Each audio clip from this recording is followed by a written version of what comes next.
Assalamualaikum warahmatullahi wabarakatuh. Perkenalkan, nama saya Yaniar Yumna Anggraini, NPM 18530540001, akan menyampaikan materi mengenai komunikasi dalam pembelajaran anak usia dini.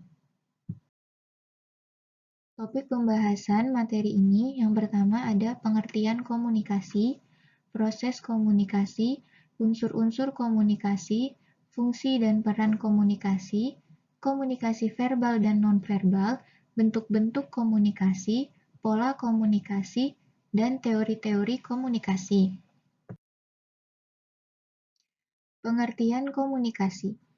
Istilah komunikasi dalam bahasa Inggris yaitu communication, dari bahasa Latin communicatus, yang mempunyai arti berbagi atau menjadi milik bersama.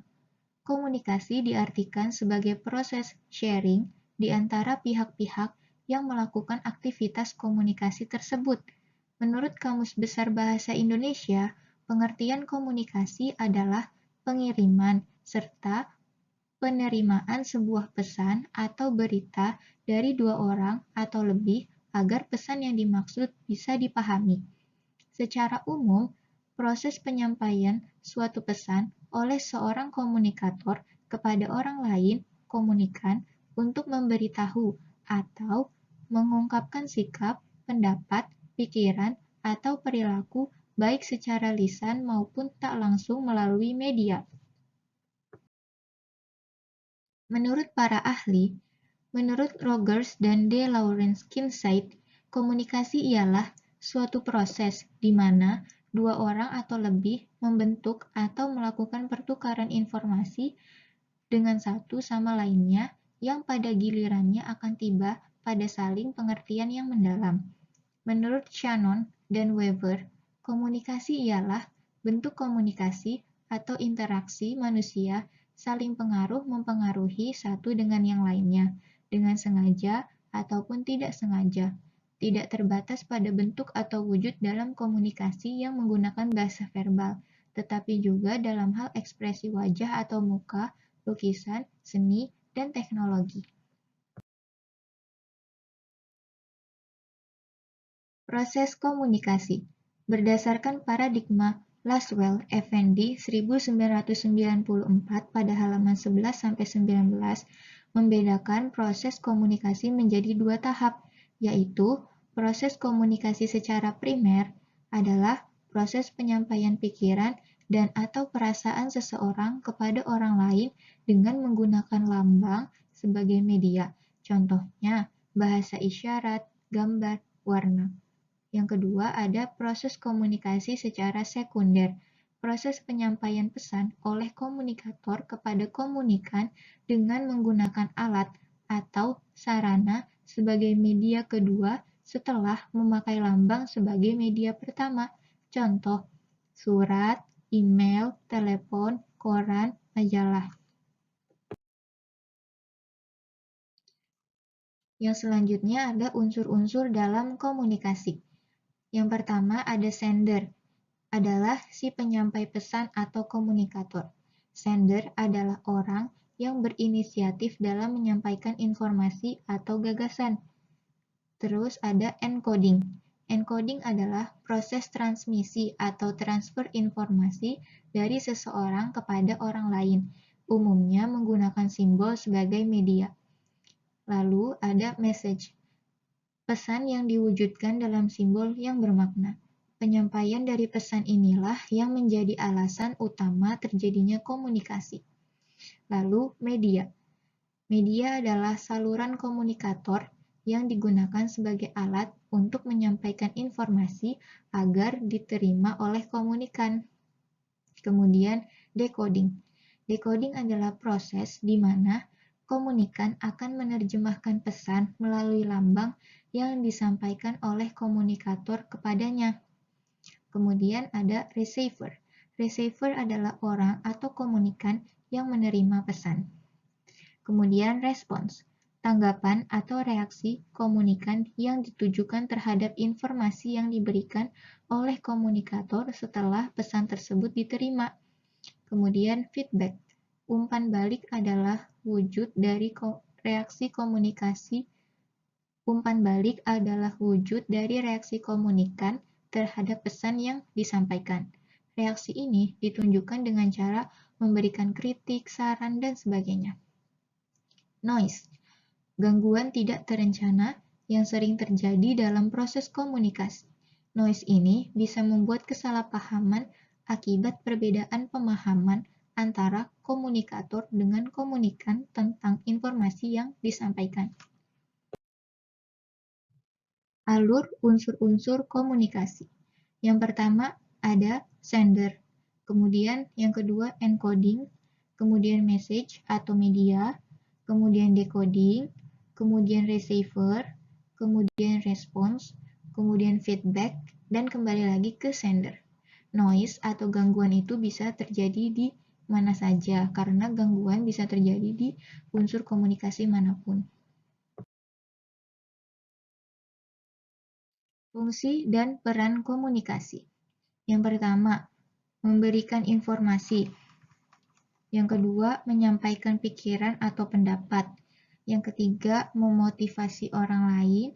Yang keempat, menambah wawasan dan pengetahuan. Yang kelima, menjaga tali silaturahmi. Yang keenam, mengendalikan dan mengawasi kegiatan. Yang ketujuh, mendapatkan hiburan. Yang kedelapan, menjaga diri agar tidak terisolasi dari masyarakat.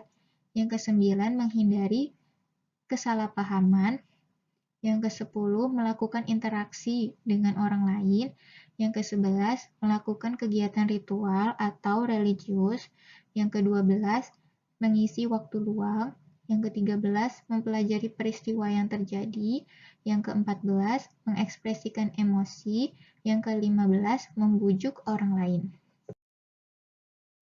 Komunikasi verbal dan nonverbal. Komunikasi verbal adalah komunikasi yang menggunakan kata-kata dalam bentuk lisan maupun tulisan. Lambang bahasa yang dipergunakan adalah bahasa verbalisan, tertulis pada kertas, ataupun elektronik. Komunikasi verbal melalui lisan dapat disampaikan menggunakan media, contohnya menyampaikan informasi melalui telepon. Komunikasi verbal melalui tulisan dilakukan secara tidak langsung, misal menggunakan media surat, koran, majalah, dan sebagainya. Komunikasi nonverbal. Komunikasi tanpa kata-kata. Suatu kegiatan komunikasi yang menggunakan bahasa isyarat atau bahasa diam atau silent. Komunikasi dengan menggunakan gerak-gerik atau gestures. Kemudian, komunikasi menggunakan ekspresi wajah atau facial expressions.